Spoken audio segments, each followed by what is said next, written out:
Yep, it's one of those weeks.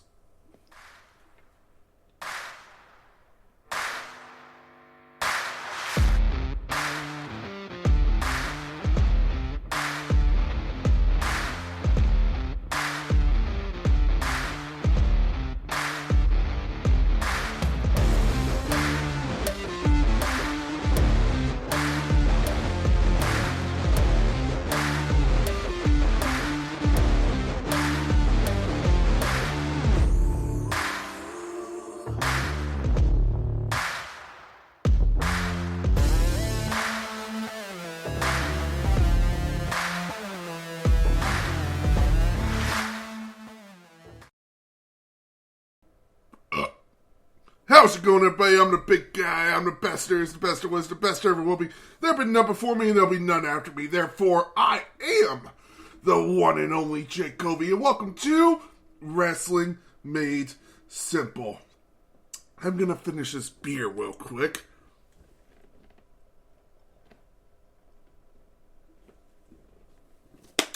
Leave no soldier behind. Alright. Well, week in wrestling. We got the news of the week, followed by your SmackDown review, followed by 3 different reviews of Clash at the Castle, Worlds Collide, and All Out. That's right, I will be reviewing AEW's All Out. I have a Raw review, followed by a WWE 2015 Extreme Rules. That's right, then we have your WWE Drink of the Week. And trust me, there have been a lot of drinks this week. We then have a reading from the Book of Rules. And finally, we have your Battle Droid of the Week. Gee, I wonder what straight person it could be. Maybe an edge to him. Hint, hint. Anyway, let's get into the news this week, as the original plans for Triple H at WrestleMania 38 were leaked.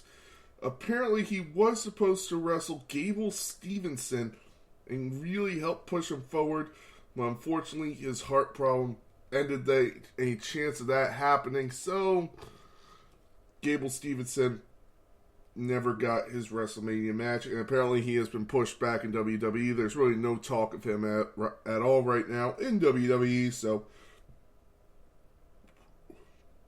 right now, don't be on the lookout for Gable Stevenson. And does Drew McIntyre want to return to the old rules in wrestling? Apparently he at least wants one rule to return, which is the 30-day defense of a title. He says, how are titles going to be represented? I believe they should be represented on all shows and should be defended at least every 30 days, and he wants to make that happen. So I agree with him. I think that is a rule that should be enforced, as I really don't get why titles aren't defended more often. That's just me. And finally, a former WWE wrestler has been arrested for possession of cocaine. For those of you who don't remember, Velveteen Dream, former North American champion and had a great feud with Adam Cole for the NXT championship, has been arrested for possession of cocaine. He was released really for, basically, his career started going downhill when he was accused of sexual harassment of an underage boy, basically grooming kids for sex. Ugh. And then he was released by EC3 a couple of days ago that he caught Velveteen Dream filming wrestlers pissing at a party EC3 hosted. He confronted Velveteen Dream, and the video was deleted, but, I mean, this guy has zero chance of ever coming back into wrestling now. It's over for him. And you know what? Well deserved to be over for him. I mean, dude, alright, yeah. There was apparently no truth to the underage boy thing, even though I kind of believe it. I always thought there was something a little bit different with Velveteen Dream, but I didn't see that one coming. But cocaine and all this shit, man, okay. I give up on you, Velveteen Dream. You had a shot, man, and you blew it. So, you know what? I got nothing left to say. let's move on to SmackDown review. As SmackDown was pre-taped this week so they could send the talent over to England and Cardiff for Clash at the Castle.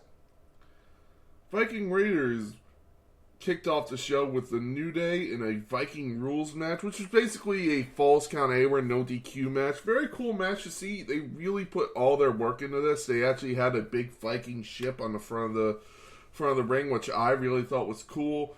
I thought this was a cool match to have, fun. Viking Raiders ended up picking up the win after they threw Kofi Kingston through tables. Really enjoyed this match. Fun way to kick off SmackDown. After this, we got Shayna Baszler saying she's going to make Liv Morgan suffer in a backstage interview. And tomorrow, Liv will tap out. Then Liv interrupted, saying she is going to tear off Shayna's arm, which was funny to see Liv Morgan really go for a submission. I like her and Bayley and a couple of other women's wrestlers in the fact that I feel like women's wrestlers are always using submissions. That's how a women's match has to end. I like it when someone has a finisher that is in submission, like the Oblivion or whatever you call Bayley's. I think it's the Rose Plant. Dakota Kai with her running kick. I like that. I like when it's not just a submission. But that's just me. We then go to Karrion Kross's first match back against Drew Gulak. This was just a killer match for Karrion Kross. He really destroyed Drew Gulak. It was basically just him putting himself over. Good job, and hey, Drew Gulak getting on TV. Awesome for him. Very good match. Very cool to see them just really going like, okay, hey, this is the guy. This is the guy you need to be worried about. This is the guy who, when he's here, he is destructive. They are completely ignoring his first ever push on the main roster and really going with this as his push, and I completely agree with it. We then get Adam Pearce reading a letter from WWE management saying Ronda Rousey's suspension has been lifted. Yay. And there was much rejoicing. But Adam Pearce refused to accept it, really. And he said if it was up to him, he would have fired her. By the way, Adam Pearce is getting promos like he's Piper Incarnate right now. Great job by Adam fucking Pearce, man. And then Ronda came out and he says she's the biggest bitch he ever met. Ronda then put Pearce in an armbar. I'm sure there'll be repercussions this week on SmackDown, probably. We then get Hit Row versus Maximum Male Models. Nice little matchup. Fun to watch. Hit Row was able to pick up the win. Good job by Hit Row. They're really pushing them as tag teams, as a tag team to watch out for in their comeback. So I like this. After the match, Maximum Male Models, Los Lotharios attacked Hit Row, but the Street Profits came in to make the save. Maybe this will lead to a match next week on SmackDown. After this, we got Shinsuke Nakamura versus Happy Corbin. Very good match. These guys had amazing chemistry their whole careers. I mean, you could tell from the Money in the Bank feud to all the way to basically when Baron Corbin was an authority figure. So it's cool to see these two go at it again. Shinsuke picked up the win, but it was after the match that everyone was talking about as Baron Corbin was walking away and limo pulls up with horns on the front. Who else has horns on the front? It's JBL. JBL invites Baron Corbin into his limousine and they drive off. Maybe this is a way to reintroduce JBL into the WWE fold as a manager for Happy Corbin. I don't know, but hey, I think this could be a cool pairing. I like this pairing. After this, we got Butch versus Ludwig Kaiser in a very fun match. Butch was actually wearing his Pete Dunne gear. He's still Butch labeled on internal rosters, but there is talk that they are going to switch him back to Pete Dunne very soon. I would love to see that. I think Pete Dunne is a way better, more involved character than Butch. After this, we get your main event where the Usos and Sami Zayn were holding a celebration for Roman Reigns to celebrate his 2 years as champion, but Drew McIntyre crashed it.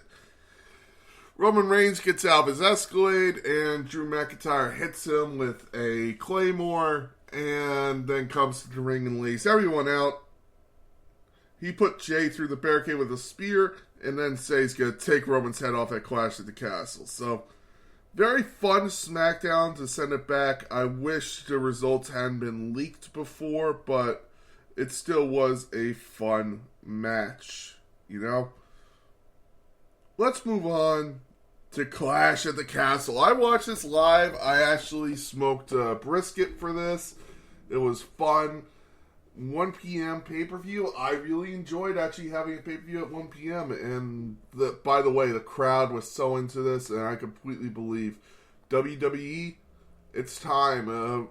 After 41, WrestleMania 41 should be in England. It should be in London, should be in Cardiff. It needs to be in England. I am completely advocating for that one. I will sign any petition.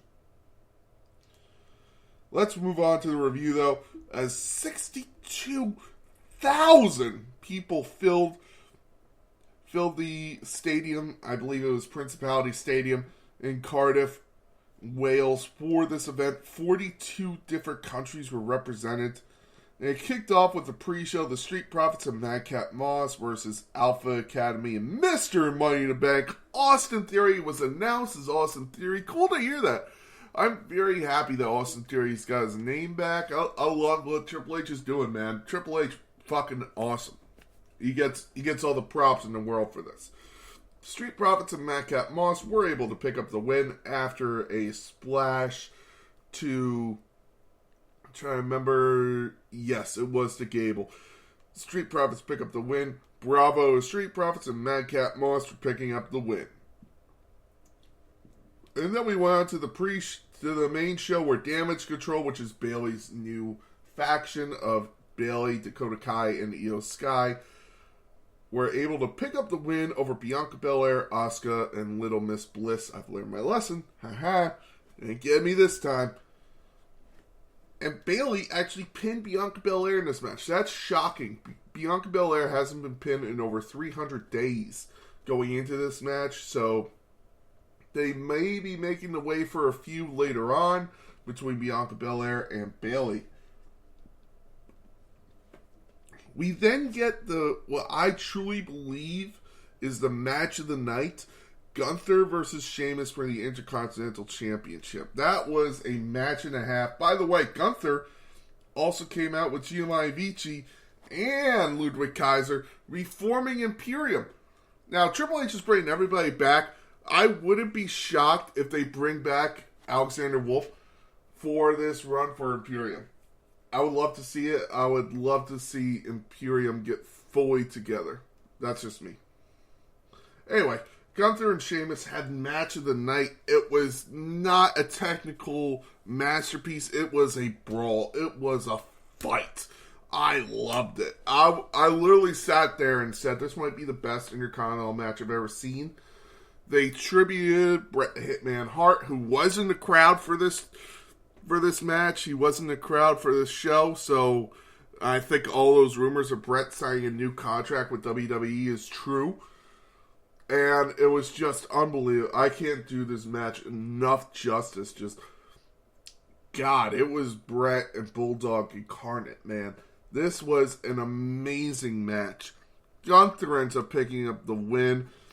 Bravo to Gunther for winning this match. You had the Brawling Brutes get involved with Imperium. They didn't get involved really in the match. They just let them fight it off.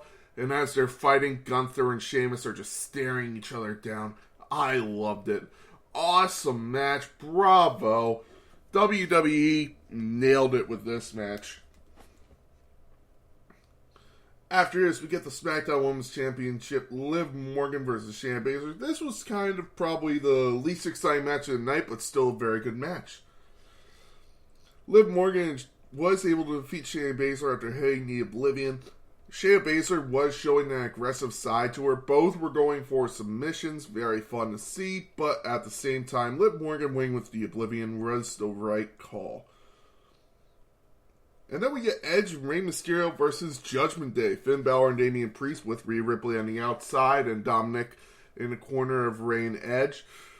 Dominic, while Rhea Ripley was trying to be a factor, Dominic tried to distract her. Rhea Ripley ended up getting laid out by Rey on the outside. Rey and Edge ended up picking up the win.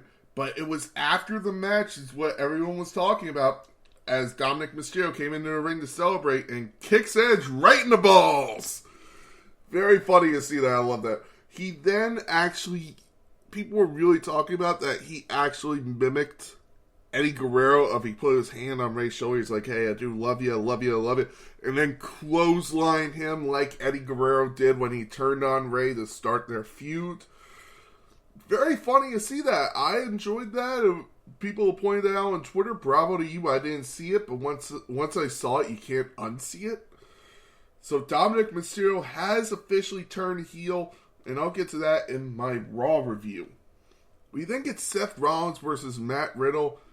If the Intercontinental Championship match wasn't the match of the night, this probably was, or the main event. I mean, this pay-per-view was awesome. I gotta say, it was amazing. I enjoyed every second of it. I can't find a match that went under a C+ rating, and that's coming from me and Bleacher Report. And I'll get to that a little later on in my AEW review.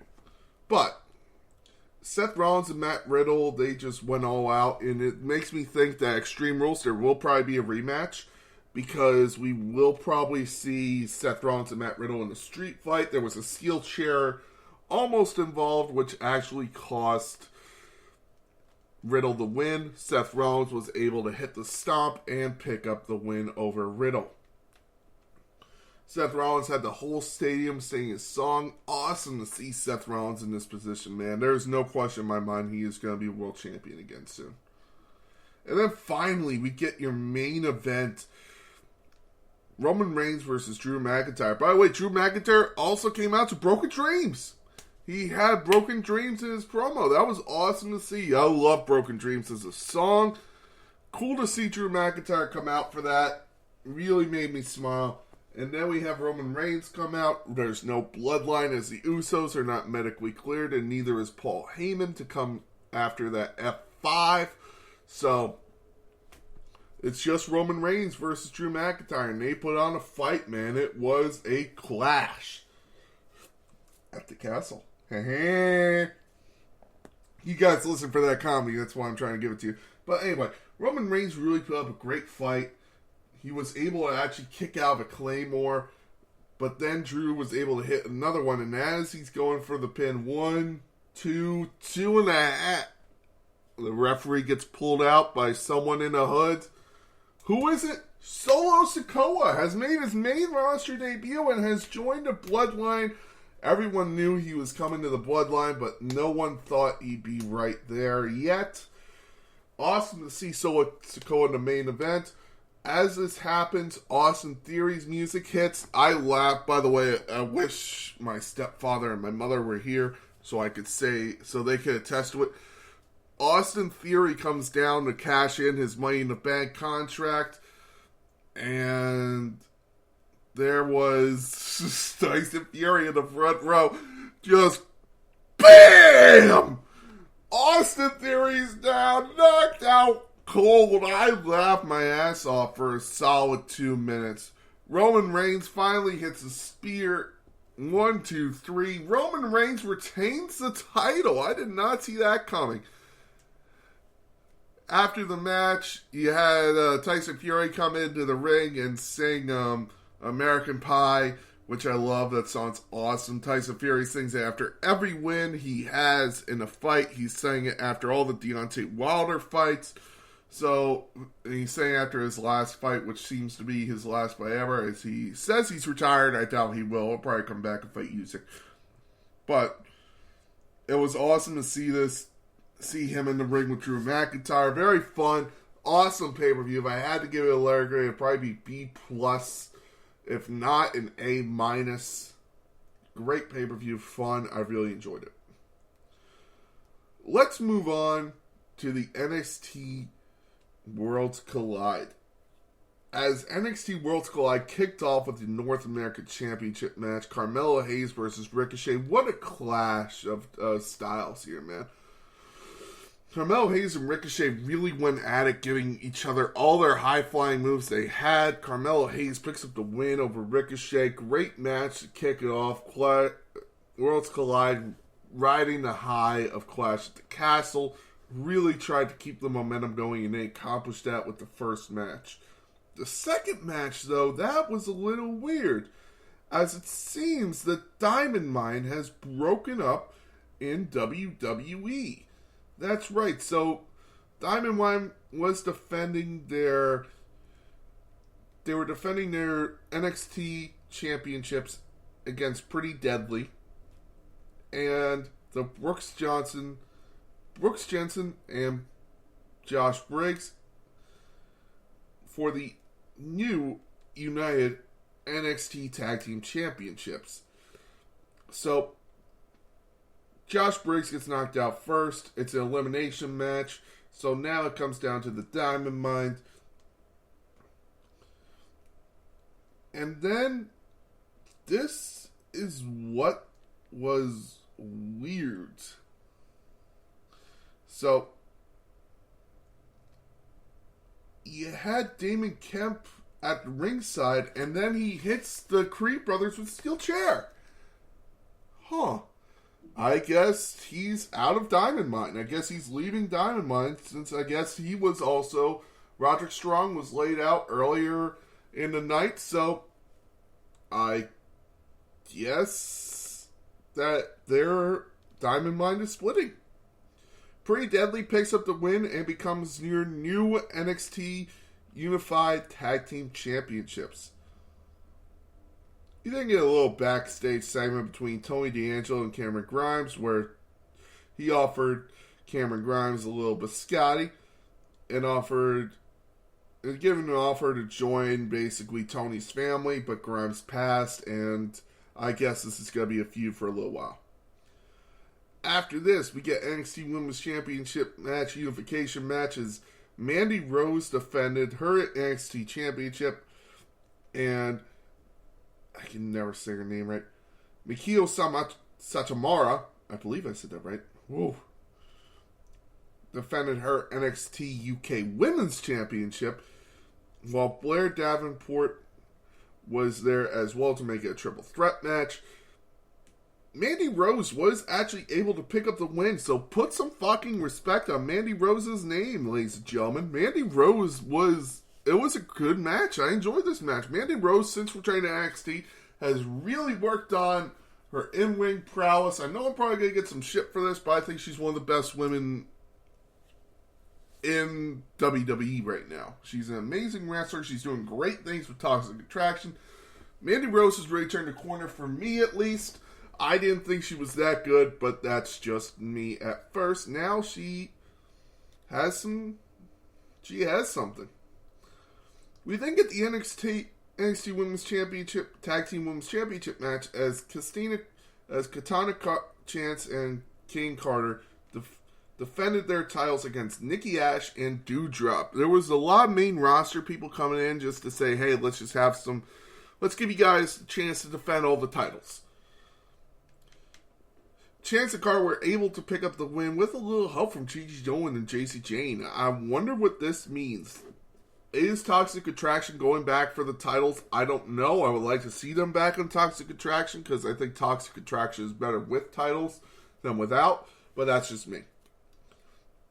And finally, we get Braun Breaker versus Tyler Bate for the unified NXT Championship. Awesome match between these two. These guys tore the fucking house down in this match.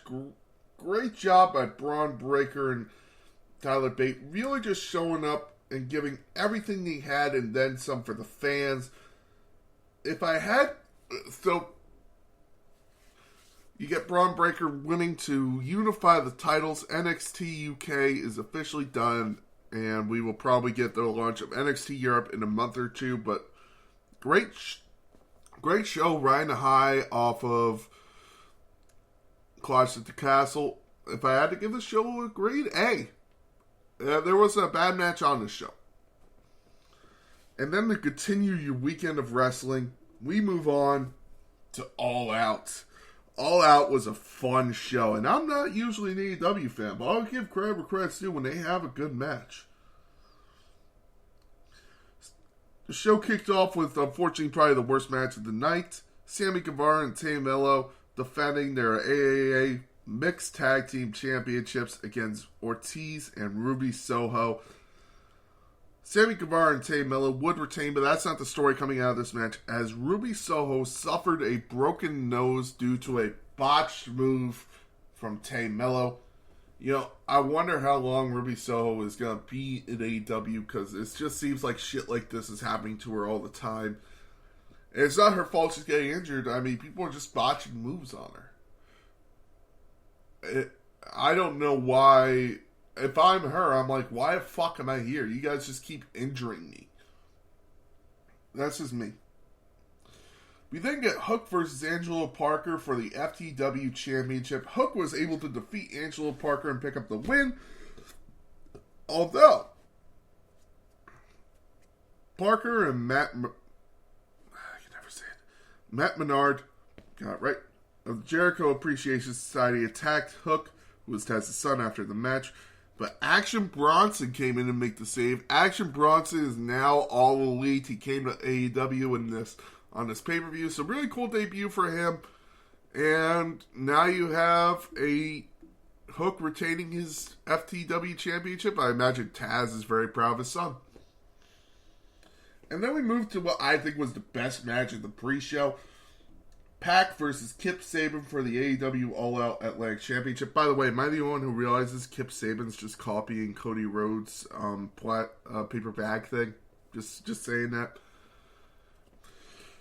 Pac was able to pick up the win over Kip Sabian in a very good match. I think Pac is one of the most underrated wrestlers in AEW. And I'm very happy he has the All Atlantic Championship, but I feel he should be an AEW champion. I feel he should be the world champion. But that's just me. After this, we got Orange Cassidy confronting Pac. Pac would end up retaining his title. I believe I said that. But Pac said Cassidy's a joke and told him to get to the back of the line. It would be made official. We would get a match of the Lucha Brothers and Pac versus Orange Cassidy and the Best Friends for a match, a 6-minute tag team match on AEW Dynamite on Wednesday. And then a very bad match of Eddie Kingston and Tomohiro Ishii. I can never say that one right. Ugh. I know I'm going to get a lot of shit for it because I don't say wrestlers' names right. Oh, come on. Like, you never mispronounce a fucking name in your life. Eddie Kingston was able to pick up the win. This match was not good. I did not like this match at all. It was a hardcore fight, but at the same time, I'm just like, there's no need for this match on pay-per-view. You feel like they were just giving it to people just so they could be on pay-per-view. We then get the Casino Ladder match with a chance to earn a future AEW World Championship match. You had Claudio, Wheeler Yuta, Pentagon, El Zero Miedo, Le Phoenix, Rush, Andrade El Idolo, and Dante Martin. Great match, amazing moves in the ladder, but there were some botched moves, like with that stupid ladder, and I don't blame Claudio at all for this. It was definitely whoever thought of this move was a stupid idiot to try and flip the ladder while there was a ladder in there. I thought that was so stupid, idiotic, and then you had Andrade kind of botch a Canadian Destroyer on the outside with Rey Fenix. It just wasn't as great as I thought it could be. Fun match. And then former Malcolm Bivens in WWE comes out, climbs the ladder. We get William Morrissey, former Big Cass, showing up, and they hand the champion the casino chip to the Joker. the Joker is just someone in a mask. We don't know who it is. We will find out later on tonight. We then get Kenny Omega and the Young Bucks versus Hangman Adam Page in a Dark Order for the inaugural AEW World Trios Championships. Okay match. I really didn't like this match. I thought it was just too much spots, not telling a story, which the story could have easily been Hangman Adam Page fighting against his former best friends in the Elite. It could have been so much better than it was. Kenny Omega and the Young Bucks pick up the win. Nothing special about this match, in my opinion. Nothing special. We then get Jade Cargill versus Athena in a match for the TBS Women's Championship. Okay match. It was definitely, I always say, it's a Goldberg style for Jade Cargill. She does not get paid by the hour. She gets paid by the match. Jade Cargill picks up the win over Athena. Athena is now number 37, and Jade Cargill is 37-0. After this, we get TNT champion. By the way, this was also something I'd like to point out. It's just a fuck up, and it happens, but I just like it. I thought it was funny. I believe it was Excalibur said every title in AEW is up for grabs tonight. And then we get the TNT championship not up for grabs it's a tag team match. Wardlow and Ring of Honor, New Japan, and AAA champions FTR versus Jay Lethal and the Morris Day Machine Guns. Again, a match that I'm just like, it's okay storytelling, but just the moves weren't there. The consistency wasn't there for this match. Morris Day Machine Guns, FTR, great tag teams. Wardlow, amazing wrestler. Jay Lethal, another amazing wrestler. They just didn't click, in my opinion. But it was after the match as Lethal and Morris Day Machine Guns, Sanjay Dutte, I can never say it, Sanjay Dutte, and Satnam Singh tried to attack the babyfaces, but Samoa Joe makes his return after being out injured. The Ring of Honor TV champion is back, and he comes in to make the save. You then get Dax Harwood's 8-year-old daughter coming out and basically pinning Sanjay, which was funny as fuck. So, fun to see that. Like that. The ending was fun, but the match was eh. We then get Powerhouse Hobbs versus Ricky Starks in a singles match. Nice little singles match. Didn't last too long. Powerhouse Hobbs picks up the win to really stand tall over Ricky Starks. We then get Swerve and Our Glory defending their titles against the Acclaim with Hall of Famer Billy Gunn at ringside. This was a great tag team match, though it was clear they made the wrong choice. Chicago wanted the Acclaim to win this match so bad. This is when Chicago really turned on the show. I was watching, it was funny because it wasn't really as hot as a crowd as I saw for Chicago. I thought Chicago would be so much hotter than this, but I guess not. I don't know why. Swerve and Our Glory was able to pick up the win.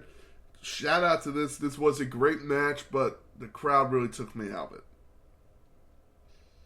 We then get Toni Storm versus Britt Baker versus Hikaru Shida versus Jamie Hayter in a fatal 4-way match for the interim AEW Women's Championship. If Toni Storm wasn't injured with a broken nose before, she would have won the Women's Championship from...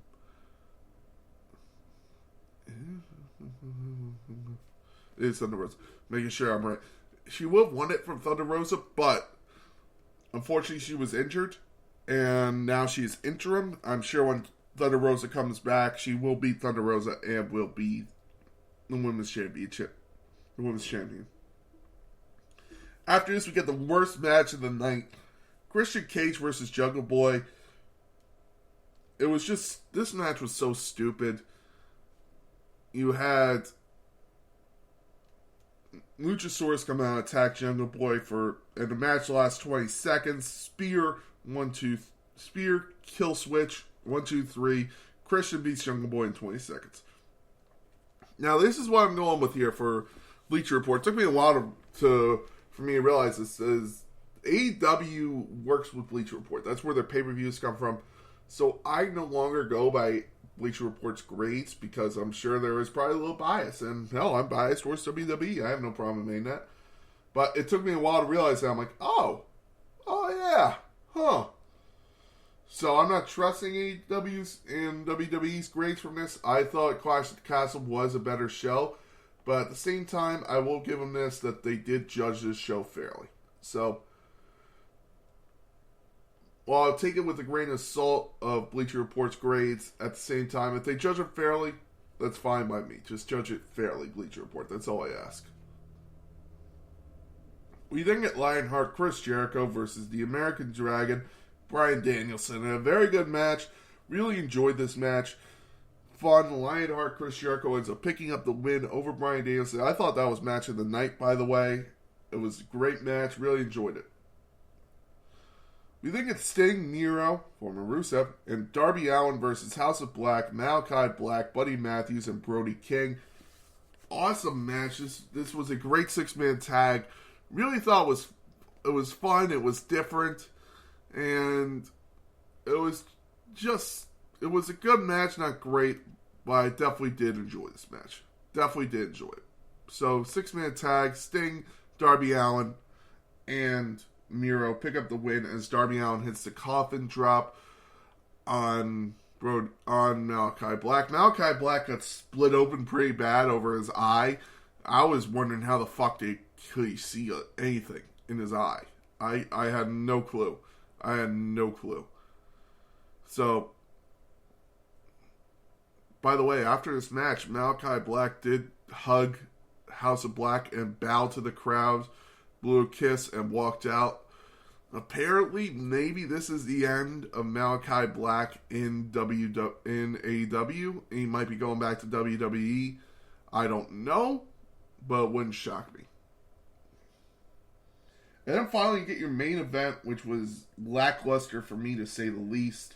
CM Punk versus Jon Moxley. There was a lot of blood. CM Punk got busted open early.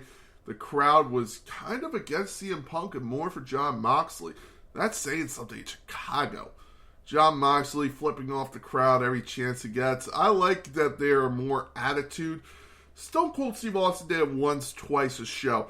Jon Moxley's doing it 15 times. It starts to lose its luster when you're just standing there in middle finger mode every fucking chance you get. Alright?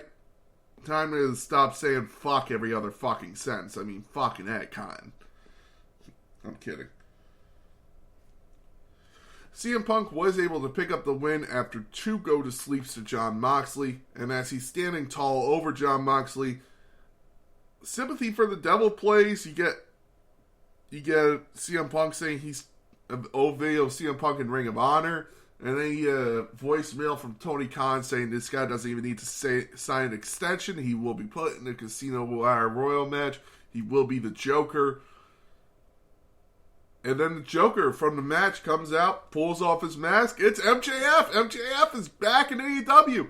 Really enjoyed that. Very cool review. MJF does a belt pose on the top of the ramp to signify that he wants the title. I wonder if because Tony Khan said he doesn't need to sign an extension. So I wonder, is this going to be MJF winning the title and they're going to try and do a CM Punk thing where he just leaves and comes back with the title for Double or Nothing? Yeah, my thought. Well, this was a good pay-per-view. If I had to give it a grade, B+. B+ pay-per-view. Some of the matches really did drag it down from an A. I'll say B. I'll give it a B grade. It dragged it down from a plus grade with a Tay Mello and shit match. And, of course, the Jungle Boy match. And a couple of Eddie Kingston. And the six-man tag really dragged it down. A bunch of the six-man tags really dragged it down. But at the same time, a six-man tag did bring it back up. So it kind of balances each other out. But definitely Clash at the Castle was the better pay-per-view. But that's not what people are talking about. As apparently after the match, after everything, CM Punk went on to the media, which, by the way, WWE has copied them with that.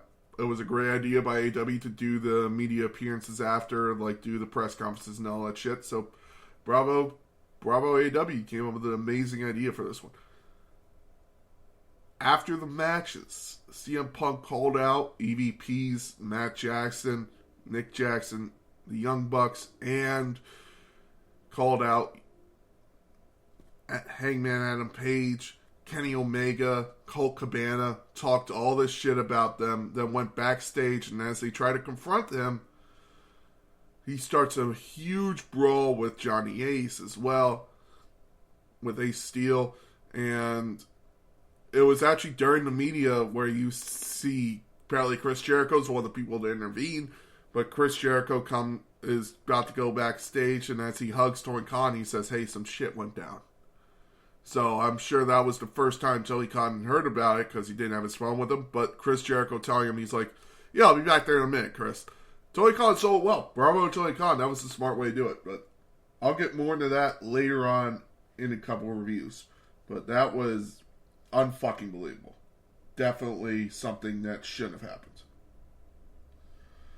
Let's move on to Raw. As Raw kicked off with Edge in the middle of the ring, calling out Dominic to explain his actions at Clash at the Castle. Rey Mysterio came out and apologized on behalf of Dominic and wants Edge to forgive him.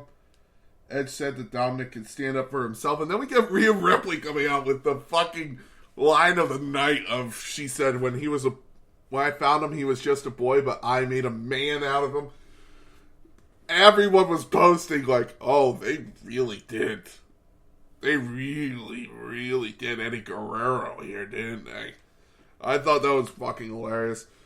Dominic comes out looking like a heel, wearing the shirt, the vest, looking like a full member. He is a full-blown member of Judgment Day now, and Judgment Day attacks Edge.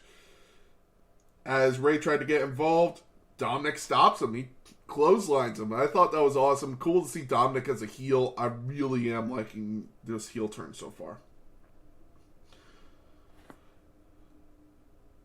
We then get the Miz and Ciampa. We're getting interviewed outside the arena when they shown that their car is flipped upside down. Gee, I wonder who could have done that. We then get the New Day versus Alpha Academy versus Los Lotharios versus the Street Profits in a fatal four-way match for the number one contendership. Unfortunately, there would be no number one contender as Braun Strowman would return to WWE. He laid everyone out, put Angelo Dawkins through a fucking table, and Braun Strowman is back in WWE. Awesome to see. By the way, someone pointed out, because the next match would be a women's tag team match of Raquel Rodriguez and Aaliyah versus Nikki Ash and Doudrop. Raquel Rodriguez and Braun Strowman are dating, for those of you who didn't know. That Raquel came out right after Braun, so very good job by Triple H. But Braun Strowman back in WWE, people are giving him shit. I love it. I'm a Braun Strowman fan. I think he's a very underrated performer. So Braun Strowman back in WWE, I'm so happy to see it. As I said before, we then get Raquel Rodriguez and Nikki and Aaliyah versus Nikki Ash and Doudrop in a non-championship match. Raquel Rodriguez and Aaliyah made quick work of Nikki Ash and Doudrop. Raquel Rodriguez able to lift up Doudrop. Bravo to her. After the match, we would see, like, in a backstage, it was kind of a backstage segment with Damage Control. In the background, you see Nikki Ash take off her mask and throw it at Doudrop. I don't know what this means. Maybe we're getting returned to Nikki Cross. I don't know, but I am very happy to see it. After that match, we get Austin Theory in the middle of the ring blaming Tyson Fury for costing him his chance to cash in Money in the Bank, but said it's okay because he will still be the Universal WWE Champion. By the way, he also botched it. He said at Crown Jewel, haha, I'm kidding. I meant to say Clash at the Castle. Of course I did. Kevin Owens came out and said, hey, Austin, how's your jaw feeling? You got KO'd at Clash at the Castle. He starts laughing and goes, oh, by the way, I can call you Austin. You found your first name. Congratulations. Awesome to see. I love Kevin Owens making that joke, though. It's hilarious. Kevin Owens says he's just ready to fight, so let's get a referee. He says, I'm going to predict what's about to happen. A referee's about to come into the ring, and I'm the one who's going to say, let's fight, and then the match is going to be made official, and we're going to fight. The referee comes in the ring, and he goes, see, I told you, now let's fight. Kevin Owens then had a match with Austin Theory. Very good match. Kevin Owens was able to pick up the win with a pop-up powerbomb, then a stunner. Kevin Owens defeats Austin Theory. Welcome back. This was just awesome. Great match. Kevin Owens picks up the win. We then get a backstage segment with Ciampa and Miz. It is shown that Ciampa is Tommaso Ciampa again. And he says they are not worried about he who shall not be named, Dexter Lumis. The steel cage is to destroy Bobby Lashley. We then get announced that Dakota Kai and Io Sky will get a rematch against Raquel Gonzalez and Aaliyah next week on Raw for the women's tag team titles because Dakota Kai was not legal. So, it will be another match for that championships next week. We then get Bianca Belair coming out, challenging Bayley to a match one-on-one. Bianca Bayley says she's not ready for it, and it might happen in the future, but if she wants that title, she has one or two ways of getting it. Hint, hint. We then get Johnny Gargano revealing that next week he will return to in-ring action against an opponent of anyone who wants to answer his open challenge. I hope it's Theory. I hope this is the feud we're going with, but I wouldn't be shocked if it's not. After this, we get Rey Mysterio making a challenge to anyone in Judgment Day who wants to fight him that night. It was answered by Damian Priest. Damian Priest would come out and would pick up the win over Rey Mysterio. After the match, Rhea Ripley said Dominic will face Edge next week and will put him back to retirement. As Rhea Ripley said, Poppy gets what Poppy wants. Oh my god, they are really hinting at this. It's funny, but at the same time, a little creepy. Just a little bit. Braun Strowman said that no one is safe in a backstage interview and that he will appear on Friday Night SmackDown. He said, I will see you all on Friday on SmackDown. The talk is Braun Strowman will be on the SmackDown brand and will be a babyface. I'm very happy with this. I like Braun as a babyface, and I think SmackDown needs some stars, so awesome to see. It was then announced that Matt Riddle was challenging Seth Rollins to a rematch, but Seth said he has no chance for a rematch. It's not in the cards. He's moving on to bigger and better things. I really do hope this leads to the World Championship being announced for Raw and Seth Rollins becoming the World Champion. They fuse with Riddle for a while. Then Cody Rhodes comes back, and they can have Cody Rhodes feud with him over the title. Then you get your main event, Bobby Lashley versus the Miz in a steel cage match for the United States Championship. Very good match, fun match, but it was the ending that made me laugh my ass off as Miz was about to escape. He was about to drop down to the floor when he looks down and just sees Dexter Lumis sitting there under the ring mat, just standing there looking up at Miz, sitting there smiling. I laughed my fucking ass off at that smile. That smile was hilarious. Bravo, man. Bravo to Dexter Lumis for that one. That was funny as fuck to see that one. And that was Raw this week. Again, this week in wrestling has been amazing, fun. I'm so glad that this week in wrestling really happened. You got NXT tonight, then Dynamite. There's nothing on Thursday. They go SmackDown and Rampage. Then you just get a little break for a while, for a couple days. So you get to enjoy the football that's coming back this week. Now, let's move on to a review. One last review, ladies and gentlemen, of Extreme Rules 2015 from Rosemont, Illinois in Chicago, the Allstate Arena, WWE Extreme Rules, April 26, 2015, with a buy rate of 56,000, excluding the new WWE Network, and attendance of 14,000. This was a fun pay-per-view to look back on and be like, oh yeah, that's why this, and that's why this. It kicked off with Neville and and Bad News Barrett in a 10-minute match on the pre-show. Neville picks up the win over Bad News Barrett. Actually a fun clash of styles. We then get Dean Ambrose versus Luke Harper in a Chicago street fight. This match is happening because Dean Ambrose lost the Intercontinental Championship ladder match at WrestleMania because Luke Harper kind of cost him that match and allowed Daniel Bryan to pick up the win. Dean Ambrose picks up the win kind of as Luke Harper drives off, kind of continuing the feud. This would actually really lead to more of the feud with Bray Wyatt again over Dean Ambrose. Yeah, it was weird. It was a 56-minute match. It took a while, but Dean Ambrose picks up the win in a Chicago street fight. We then get Dolph Ziggler versus Sheamus in a Kiss My Arse match. Sheamus had re-debuted after WrestleMania 31 against Daniel Bryan and Dolph Ziggler. Daniel Bryan and Dolph Ziggler were having a match for the Intercontinental Championship. Wade Barrett got involved, costing them the match, basically causing a DQ. Then you had Sheamus re-debut, new heel persona. He kicks the shit out of Dolph Ziggler, says, "I'm back." And this leads to this match where Dolph Ziggler was able to pick up the win. And fun little match to see. Dolph Ziggler ends up getting his ass kissed. It was actually Sheamus would lay him out with a brogue kick, beat the shit out of him, says he's not doing it, and pushed Dolph Ziggler's face against his pasty white ass. Oh. Even though Dolph Ziggler wins, he still ends up kissing Sheamus' arse.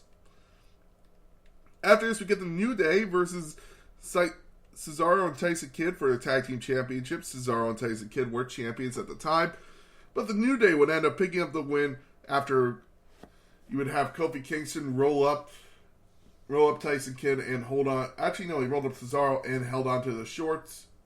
So, New Day picks up their first ever Tag Team Championships on this show. Funny to see, right?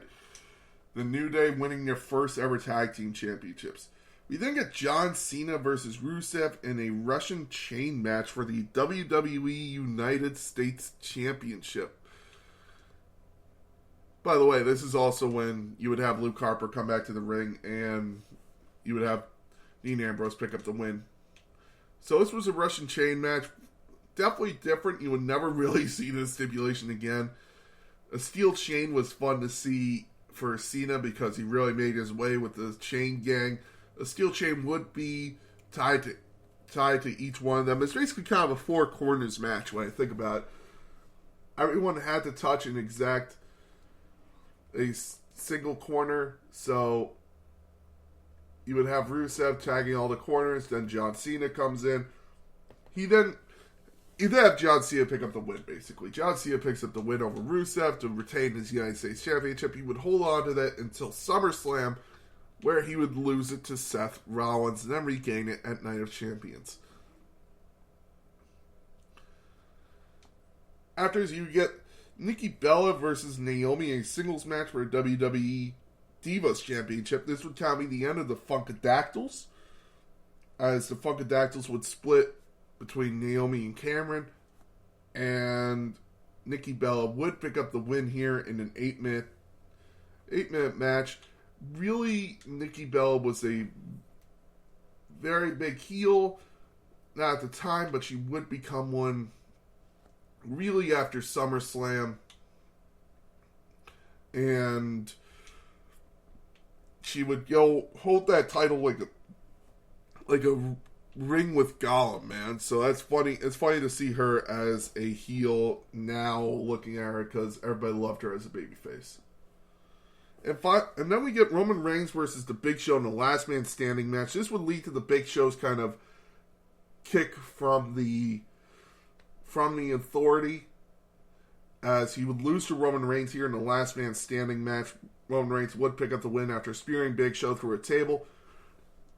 You wouldn't really get a turn from Big Show, but you would also get but he would no longer be a part of the Authority after this. So Roman Reigns picks up the win over Big Show, and then we go to your main event of the evening, which is a steel cage match for the WWE World Heavyweight Championship. Randy Orton picked that stipulation to eliminate the Authority from this match. And then you would have Seth Rollins announce that his stipulation is the RKO is banned. That's right, no RKO in this match. Even though when the ref went down, Seth would hit an RKO on Randy Orton. So even though the RKO was banned, it was still used in this match. So Randy Orton would come so close to picking up the win for Seth Rollins, but Seth Rollins would pick up the win. This was really the first pay-per-view after WrestleMania 31, so Seth Rollins was really coming into his own as a heel champion. Fun to see, definitely different. If you're looking for a fun pay-per-view, get into Extreme Rules, which is the next pay-per-view in October. It's fun to watch, but at the same time, you're like, oh, okay, so this is why the title went the way it did, with Roman Reigns not really being involved. And then you have Randy Orton really feuding with Seth Rollins at this time. Like, really going with the feud to continue their WrestleMania feud. So if I had to give this pay-per-view a grade, it would be a B-, C+. Nothing really to write home about except for the two main events, but still okay at best. Let's move on to your WWE Drink of the Week. I'm going with a classic drink. It's a spin on a classic whiskey sour. It's the Eastern Sour, because land of the East. You go with the bourbon instead of a regular whiskey, orange juice, lemon juice, basically bourbon and sour mix. 2 ounces of bourbon, the rest of sour. You pour it into it. You shake it and pour it into a glass with ice. Garnish with a lemon slice and a cherry. Drink responsibly. Please do not drink and drive. Do not drink if you are under 21. And do not overconsume on alcohol, as it could lead to terrible choices, and alcohol will cause your body functions to change. And that is your drink of the week. And now reading from the Book of Rules in honor of Drew McIntyre. The 30-day clause. A reigning champion must defend their title at least once every 30 days, whether it is during a televised event or non-televised event. A reading from the Book of Rules. And now, everybody, it is time for the Battle Droid of the Week.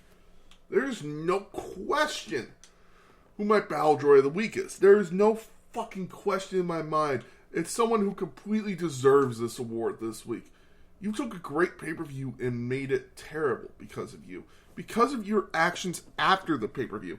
So for those of you who don't know, after the pay-per-view, the Young Bucks and Kenny Omega confront CM Punk about the comments he had made during the press conference. And what does CM Punk do? He throws a punch. He starts fighting him. CM Punk is, apparently according to backstage sources, threw the first punch.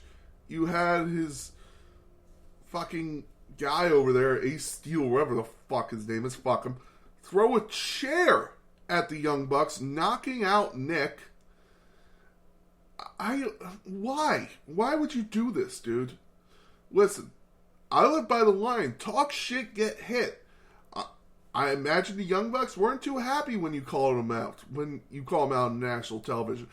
That's a conversation. Listen, you're having a problem with somebody in the locker room. Here's what you do. You have a fight. But no one else gets hurt. No one else gets involved. It's between the two of you. You stand there and you go, all right, let's sell this man to man. To me, CM Punk ain't a man.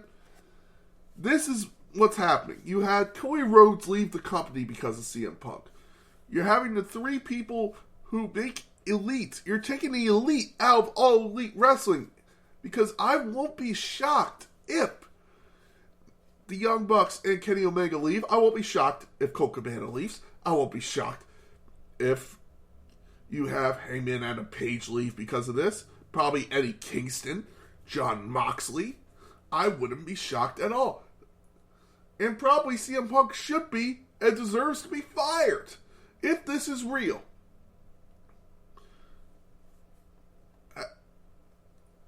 I just, it's so stupid to me. And then you lose probably the Dark Order. So, 10 big names affected by one asshole. Because one guy needs to be on top. Triple H called it completely years ago with that promo on SmackDown. That CM Punk is the catalyst for change. Only if CM Punk is the change. CM Punk needs to be on top. I'm going to get shit for this. I know. People will come and defend CM Punk till the day they die. I don't get it. I don't think he's that good of a wrestler. I said it. I think he's a good performer. The guy knows how to get people involved. But he's nothing where I'm looking at saying that he's better than Daniel Bryan. He ain't. He ain't better than The Undertaker. He ain't no Stone Cold Steve Austin. He ain't Shawn Michaels.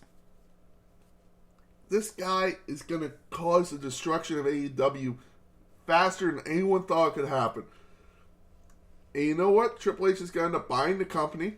And he's going to sit there and be like, okay, yeah, they may have beat our developmental brand, which he did say they did. Congratulations to them. That's what he said. But, you know what's going to happen? Oh, and probably Chris Jericho will leave too. So, let's make that 11 names that are going to leave because CM Punk needs to be the man. It pisses me the fuck off because of this shit. CM Punk, dude, you gotta stop. I get it. You're finally back in wrestling, and I'm sure it's amazing to be back. I'm sure the feelings are going through you. You got all right, the blood coursing through your veins. You're like, I'm back. I'm doing what I love. I don't know if it is what you love. I don't know. I think you've moved. I think you've wanted to go to other projects. But Jesus Christ, Punk, who fucking thought this was a good idea to start this fight? Eddie Kingston got suspended for 2 weeks. If nothing is done about this, then AEW is just a joke. Tony Khan would be considered a joke. To never be considered a big guy. I would never look at him and be like, oh yeah, he throws down a hammer when it needs to be thrown down. No. If you're not calling people out on this and saying, hey, this shit doesn't happen in my house. This is what I was talking about. Chris Jericho looked at him and said, hey, some shit went down. Because apparently it was Chris Jericho who was one of the ones to get in the middle and say, hey, cut this shit out. We don't do this here. CM Punk was the one who started this fight. That's what everyone backstage is saying. That's what all the sources are telling everybody. CM Punk, you're not just Battle Droid of the Week for this shit, man. You could destroy a company. I want that, if he's somewhere out there listening, Phil Brooks. This is not to CM Punk. This is to Phil Brooks. Be smart, dude. Be smarter. Don't be afraid to walk away. You know what? Again, I say shit, I'm ready to get hit. I'm ready if someone were ever to say, like, hey, I didn't like what you said. Alright, I guess you're going to hit me. That's what's going to happen. I know I'm an asshole. I got no problem saying I'm an asshole. But when shit comes out like this, dude, CM Punk, man, you're the Battle Droid of the Week, the Battle Droid of the fucking year. I'm not even giving you the Lego Battle Droid of the Week. I'm giving you the old droid sound effect. Here. Droid. And you get this. Uh-oh. Congratulations, dude. Congratulations on almost tanking a company and basically costing them one of their biggest pay-per-views of the year, their WrestleMania. You had a great show. And if this shit doesn't come out, guess what? No one's talking about Clash at the Castle now. Yeah, that's true. They're talking about your company in the wrong way. If this turns out to be a storyline, smart as hell. If not, and shit ain't done about this, AEW in my mind is a joke then. I hope it's a storyline, or if it isn't, I hope shit is brought down on people. Just my opinion. Just my opinion. I'll keep it simple. Do the right thing. Don't be an asshole. Like what you like. Just don't be an asshole. Keeping it simple. On Wrestling Made Simple. I hope you guys enjoyed the wrestling episode this week. Very fun week in wrestling. Again, a lot of shit happened this weekend. That's why I needed a beer before I started this. Fun day. I hope you guys enjoyed this podcast. Please thank you for listening. Please make sure to like and make sure everybody you want to hear this. Comment down below what you thought was the best wrestling event of the weekend, if not the whole week. And make sure to enjoy wrestling. I've been the big guy. Thank you very much for listening.